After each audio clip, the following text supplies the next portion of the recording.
Hello student, welcome to RT Study Time. Today we will start exercise 3.1 और आज हम देखने वाले हैं सबसे पहले question number first. Given here are some figures. यहाँ कुछ फिगर्स दिए हुए हैं. Classify each of them on the basis of the following. हमने इन फिगर को देखना है और आपके पास बताना है कि इसमें से कौन सिंपल कर्व है और इनमें से कौन सिंपल क्लोज कर्व है, कौन पॉलीगन है और इनमें से कौन कॉन्वेक्स पॉलीगन है और कौन कॉनकेव पॉलीगन है. तो मैं सबसे पहले आपको कंफर्म कर दूं कि सिंपल कर्व क्या होता है.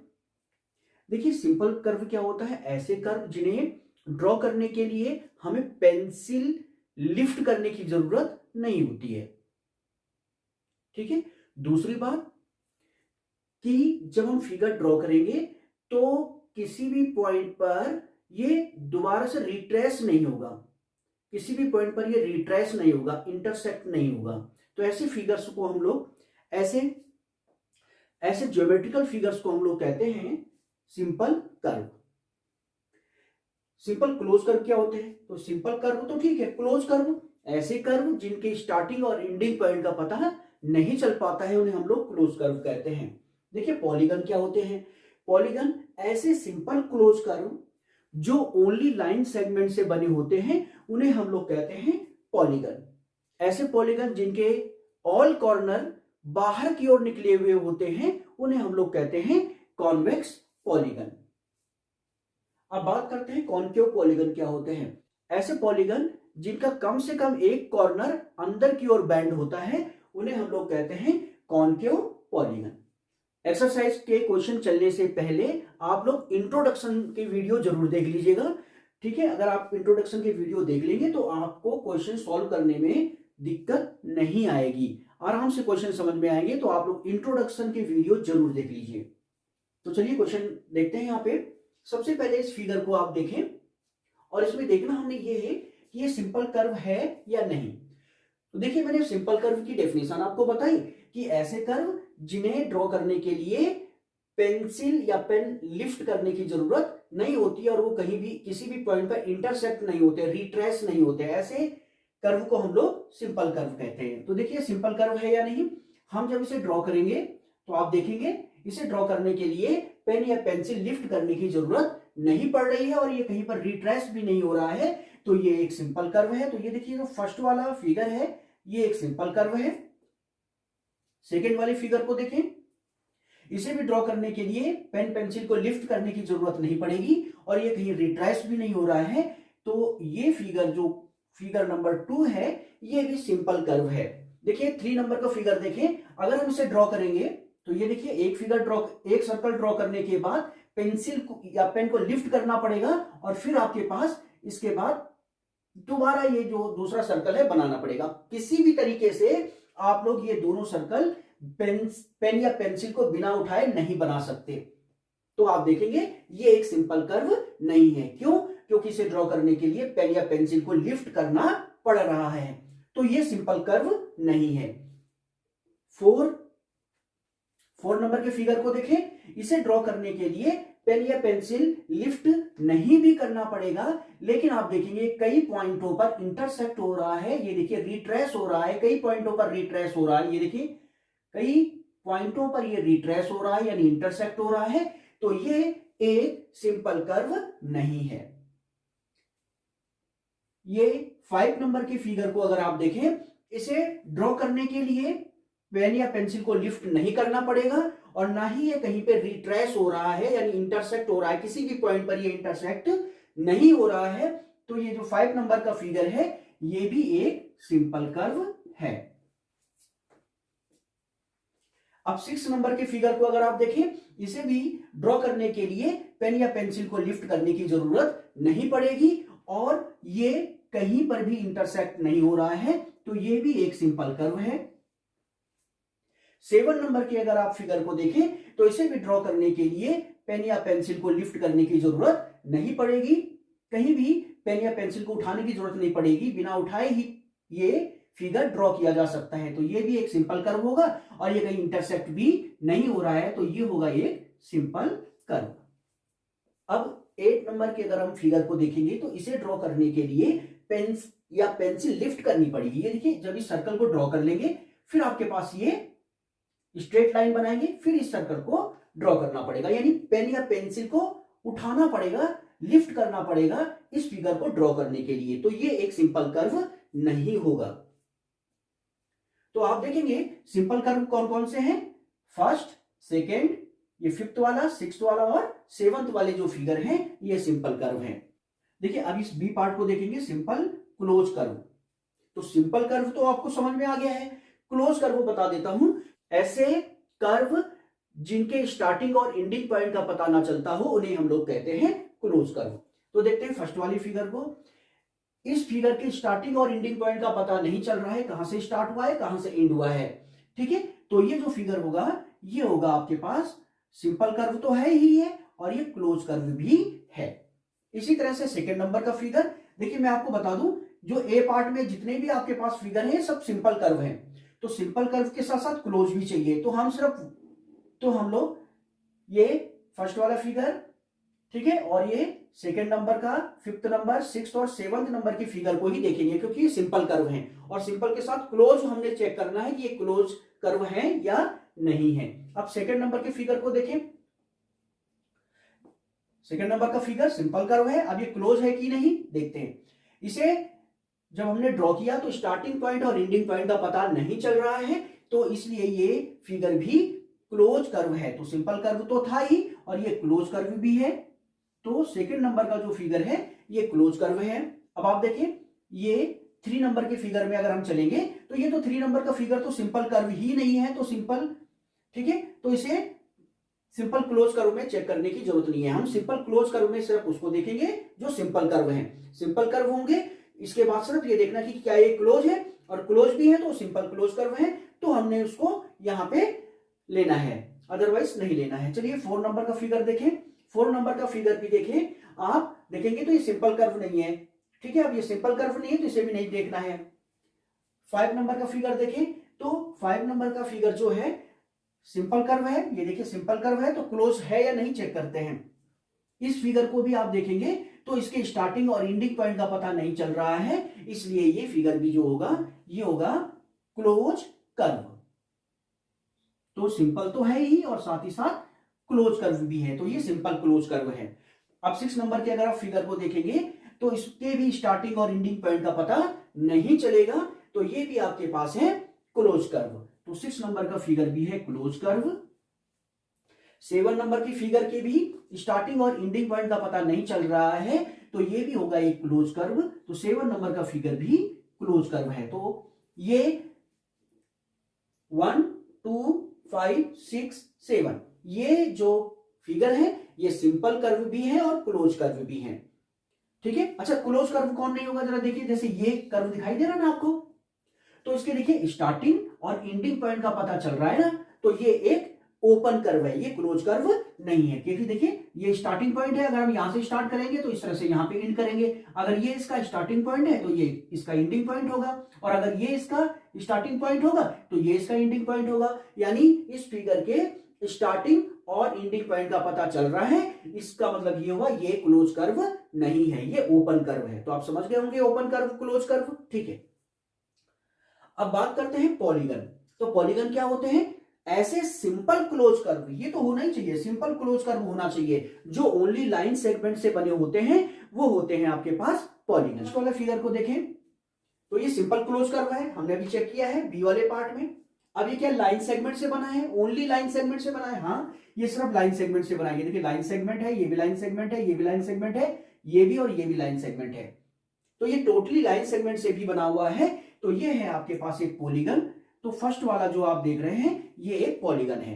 ये 2 नंबर की फिगर को आप देखें तो ये 2 नंबर का फिगर सिंपल क्लोज कर्व है, तो सिंपल क्लोज कर्व है, अगर ये लाइन सेगमेंट से भी बना होगा तो पॉलीगन है। तो ये देखिए टोटली लाइन सेगमेंट से बना, ये देखिए लाइन सेगमेंट है इसमें सारे के सारे, ये लाइन सेगमेंट से ही बना हुआ है, तो ये भी एक पॉलीगन है।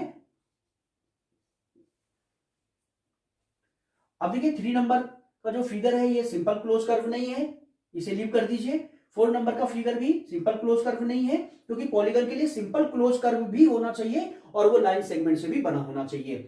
5 नंबर का फिगर देखें ये सिंपल क्लोज कर्व है, ये देखिए बी नंबर में हमने बी पार्ट में हमने चेक किया है कि ये सिंपल क्लोज कर्व है। अगर ये लाइन सेगमेंट से बना होगा तो ये पॉलीगन होगा। देखिए क्या ये लाइन सेगमेंट से बना है? नहीं, ये तो कर्व से बना है। ये देखिए इस तरह से, इसमें कोई भी लाइन सेगमेंट नहीं है, ये लाइन सेगमेंट से बना हुआ नहीं है, तो ये एक पॉलीगन नहीं होगा।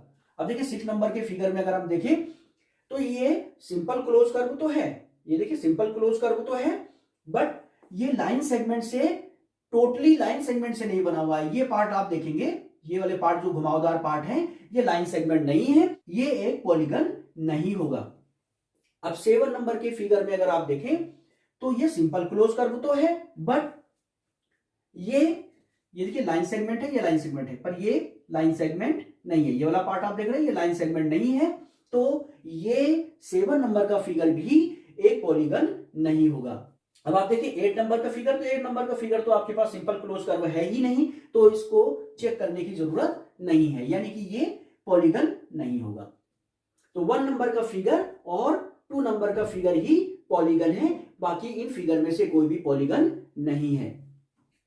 अब देखते हैं डी वाले पार्ट को, कॉन्वेक्स पॉलीगन। कॉन्वेक्स पॉलीगन कौन है? कॉन्वेक्स पॉलीगन वे होंगे जिनके ऑल कॉर्नर जो है बाहर की ओर निकले होंगे। तो देखिएगा अब पॉलीगन कौन है? फर्स्ट और सेकंड फिगर ही पॉलीगन है। ये 1 नंबर और 2 नंबर की फिगर ही पॉलीगन है, तो इनमें से ही आपको देखना है कि इनमें कौन सा कॉन्वेक्स पॉलीगन है और कौन सा कॉनकेव पॉलीगन है। तो आपके पास बता दूं कि ऐसे पॉलीगन जिनके ऑल कॉर्नर बाहर की ओर निकले होते हैं उन्हें हम लोग कहते हैं कॉन्वेक्स पॉलीगन, और जिनका कम से कम एक कॉर्नर अंदर की ओर बैंड होता है उसे हम लोग कहते हैं कॉनकेव पॉलीगन। फर्स्ट नंबर का जो फिगर है, इसके ये कॉर्नर, ये कॉर्नर, ये कॉर्नर, ये कॉर्नर तो बाहर को निकले हैं, बट ये वाला जो कॉर्नर आप देख रहे हैं, ये वाला वर्टेक्स आप देख रहे हैं, ये अंदर की ओर बैंड हो रखा है, तो ये कौन सा पॉलीगन होगा? ये होगा कॉनकेव पॉलीगन। तो फर्स्ट वाला जो है फिगर, ये कॉनकेव पॉलीगन है, और सेकंड नंबर के फिगर को आप देखेंगे, इसके ऑल कॉर्नर जो है और वर्टेक्स जो है, ये देखिए इसके ऑल वर्टेक्स जो है बाहर की ओर निकले हुए हैं, तो ये होगा आपके पास कॉन्वेक्स पॉलीगन। तो ये 2 नंबर वाला फिगर कॉन्वेक्स पॉलीगन है, और 1 नंबर का जो फिगर यहां पे ड्रॉ हो रखा है, ये कॉनकेव पॉलीगन है। तो ये था आपके पास क्वेश्चन नंबर फर्स्ट। देखते हैं नेक्स्ट क्वेश्चन। चलिए देखते हैं question number 2। How many diagonals does each of the following have? हमें बताना है कि पार्ट ए में कितने डायगोनल होंगे, इसी तरह से पार्ट बी और पार्ट सी के लिए भी बताने हैं कि कितने डायगोनल्स होंगे। तो देखते हैं पार्ट ए। पार्ट ए में कॉन्वेक्स क्वाड्रिलेटरल, एक कॉन्वेक्स क्वाड्रिलेटरल है, और उसमें हमने देखने हैं कि कितने डायगोनल होंगे। तो सबसे पहले बता दूं क्वाड्रिलेटरल क्या होता है। क्वाड्रिलेटरल ऐसा पॉलीगन होता है जिसकी 4 साइडें होती हैं, और कॉन्वेक्स क्या होता है? ऐसा पॉलीगन जिसके ऑल कॉर्नर बाहर की ओर निकले होते हैं। तो हमने यहां पे कॉन्वेक्स क्वाड्रिलेटरल ड्रॉ करना है, तो ये देखिए कॉन्वेक्स क्वाड्रिलेटरल, क्वाड्रिलेटरल जिसकी 4 साइडें हैं, और साथ ही साथ कॉन्वेक्स है वो कॉन्वेक्स जिसके ऑल कॉर्नर जो है बाहर की ओर निकले हुए हैं। तो देखते हैं इसमें कितने डायगोनल हो सकते हैं। हम इसे रिप्रेजेंट कर लेते हैं ए बी सी डी से। अब देखिए ए वर्टेक्स जो है इसके साथ बी और साइड शेयर कर रहे हैं, तो ये तो हो गए कॉन्जुगेटिव वर्टेक्स, तो इनको अगर छोड़ दिया जाए बाकी बचेगा सी। ए को अगर हम सी से मिलाएंगे तो एक डायगोनल आपको फाइंड हो जाएगा। इसी तरह से बी वर्टेक्स को आप देखें तो बी वर्टेक्स के लिए ए और सी साइड शेयर कर रहे हैं, तो इनको छोड़ करके आप बी को अगर डी से मिला देंगे तो एक डायगोनल आपको और फाइंड हो जाएगा। इस तरह से आप देखेंगे ये जो कॉन्वेक्स क्वाड्रिलेटरल है इसमें 2 डायगोनल हमें फाइंड हो रहे हैं। तो नंबर ऑफ डायगोनल कितने हो जाएंगे? 2। Number of diagonal equal to 2। तो आप देख रहे हैं कॉन्वेक्स क्वाड्रिलेटरल के लिए 2 डायगोनल फाइंड हो रहे हैं। चलिए देखते हैं part B, a regular hexagon. तो हेक्सागन क्या होता है? ऐसा पॉलीगन जिसकी 6 साइडें होती हैं उसे हम हेक्सागन कहते हैं। और रेगुलर हेक्सागन क्या होता है? जिस हेक्सागन की all side and all angle equal होते हैं उसे हम कहते हैं रेगुलर हेक्सागन। तो हम लोग यहां पे एक रेगुलर हेक्सागन ड्रॉ कर लेते हैं।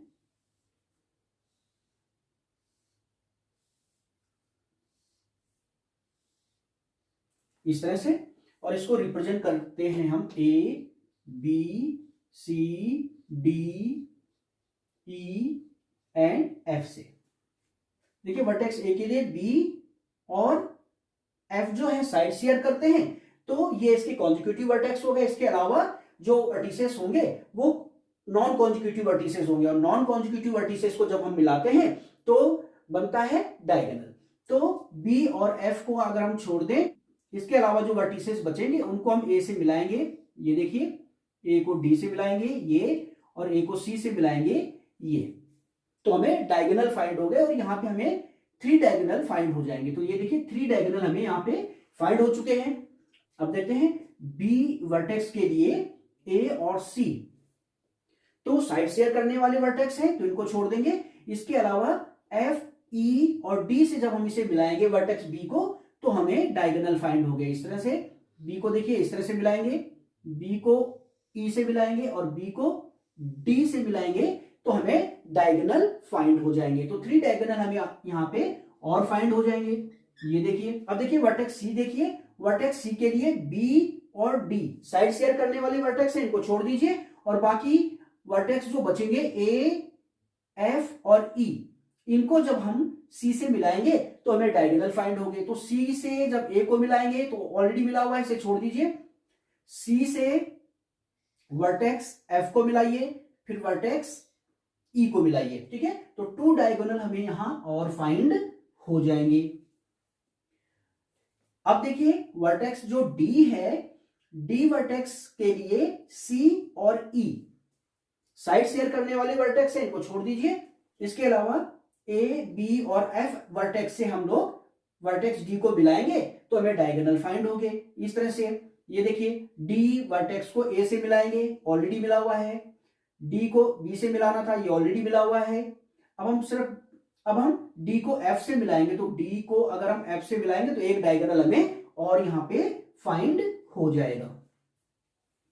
अब देखिए वर्टेक्स ई के लिए एफ और डी साइड शेयर करने वाले वर्टेक्स हैं, इनको छोड़ दीजिए, और ई को ए से जो कि ऑलरेडी मिला हुआ है, ई को बी से मिलाना था, ऑलरेडी मिला हुआ है, ई को सी से मिलाना था, ऑलरेडी मिला हुआ है। तो यहां पे अब हमें कोई डायगोनल फाइंड नहीं हो रहा है। अब देखिए एफ वर्टेक्स के लिए ई और ए साइड शेयर करने वाले वर्टेक्स हैं, इन्हें छोड़ें। इसके अलावा वर्टेक्स बी सी और डी को एफ से मिलाएं, तो एफ को जब बी से मिलाएंगे ऑलरेडी मिला हुआ है, एफ को सी से मिलाना था, ऑलरेडी मिला हुआ है, एफ को डी से मिलाना था, ऑलरेडी मिला हुआ है, यानी अब हमें डायगोनल फाइंड नहीं हो रहे हैं। तो हमें टोटली डायगोनल कितने फाइंड हो रहे हैं, आप देखिए 3 + 3 6 + 2 8 + 1 9। तो आप देखेंगे रेगुलर हेक्सागन के लिए हमें 9 डायगोनल फाइंड हो रहे हैं। चलिए देखते हैं पार्ट सी, ट्रायंगल। तो देखते हैं ट्रायंगल में कितने डायगोनल हो सकते हैं। एक ट्रायंगल ड्रॉ करते हैं और इसे रिप्रेजेंट करते हैं हम ए बी सी से। वर्टेक्स ए के लिए बी और सी साइड शेयर करने वाले वर्टिसेस हैं, तो इनको छोड़ करके बाकी जो वर्टेक्स होंगे उसको जब हम ए से मिलाएंगे तो हमें डायगोनल फाइंड होगा। वर्टेक्स बी और सी को छोड़ करके आप देखेंगे कि और कोई यहाँ पे वर्टेक्स नहीं है, तो आप देखेंगे कि यहाँ पे ट्रायंगल के लिए कोई भी डायगोनल हमें फाइंड नहीं होगा। तो ट्रायंगल के लिए number of diagonal equal to हो जाएगा 0। तो देखिएगा इस क्वेश्चन को हम लोग फॉर्मूले की हेल्प से भी सॉल्व कर सकते हैं। हमने आपको इंट्रोडक्शन में एक फॉर्मूला बताया था जिसकी हेल्प से किसी भी पॉलीगन में कितने डायगोनल होंगे ये फाइंड किया जा सकता है। तो चलिए अब हम उस फॉर्मूले की हेल्प से भी इस क्वेश्चन को देखते हैं। तो देखिए किसी भी पॉलीगन में नंबर ऑफ डायगोनल फाइंड करने के लिए हम इस फॉर्मूले का यूज कर सकते हैं। इस फॉर्मूले की हेल्प से हम लोग फाइंड कर सकते हैं कि किसी भी पॉलीगन में कितने डायगोनल होंगे। चलिए मैं आपको बता दूं यहाँ n क्या है, n है यहाँ पे नंबर ऑफ साइड। तो देखते हैं यहाँ पे part A, convex quadrilateral. Quadrilateral क्या होता है, ऐसा पॉलीगन जिसमें 4 साइड होती हैं। तो यहाँ n इक्वल टू होगा 4 और इस फॉर्मूले में हम लोग n की वैल्यू रख करके नंबर ऑफ डायगोनल फाइंड कर सकते हैं। नंबर ऑफ डायगोनल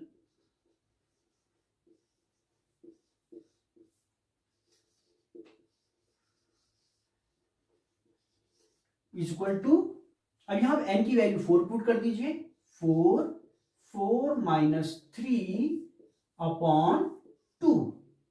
चलिए हम इसे सॉल्व करते हैं। 4 माइनस 3 1 हो जाएगा बाई 2, ये कैंसिल हो जाएगा, 2 1 जा 2, 2 2 जा 4। तो आप देखेंगे कॉन्वेक्स क्वाड्रिलेटरल में नंबर ऑफ डायगोनल होते हैं 2। चलिए पार्ट बी देखते हैं। पार्ट बी है आर रेगुलर हेक्सागन। हेक्सागन में 6 साइडें होती हैं, यानी कि हेक्सागन के लिए n इक्वल टू होगा 6 number of side. Formula use करते हैं, number of diagonal equal to, formula use करें n माइनस 3/2। चलिए फॉर्मूले में n की वैल्यू 6 पुट कर दीजिए, 6 माइनस 3/2। चलिए हम इसे सॉल्व करते हैं। 6 माइनस 3 हो जाएगा बाई 2 से कैंसिल हो जाएगा, ये 2 1 जा 2, 2 3 जा 6, तो आप देखेंगे 3 3 जा 9। रेगुलर हेक्सागन में नंबर ऑफ डायगोनल होंगे 9। चलिए देखते हैं पार्ट सी, ट्रायंगल में कितने डायगोनल होते हैं, तो देखते हैं। सबसे पहले हम बात करते हैं ट्रायंगल में साइड कितनी होती है भाई, 3 साइड होती हैं। चलिए फॉर्मूले का यूज करते हैं, number of diagonal equal to number of diagonal equal to n equal to 3 put कर दीजिए फॉर्मूले में। तो फॉर्मूले में n की जगह पे 3 पुट करेंगे। चलिए सॉल्व करते हैं। 3 माइनस 3 0 हो जाएगा बाई 2। तो आप देखेंगे 3 इंटू 0 और 0/2 0, यानी फाइनली आपको फाइंड होगा 0। तो ट्रायंगल में नंबर ऑफ डायगोनल 0 होते हैं। तो ये था क्वेश्चन नंबर 2। देखते हैं नेक्स्ट क्वेश्चन।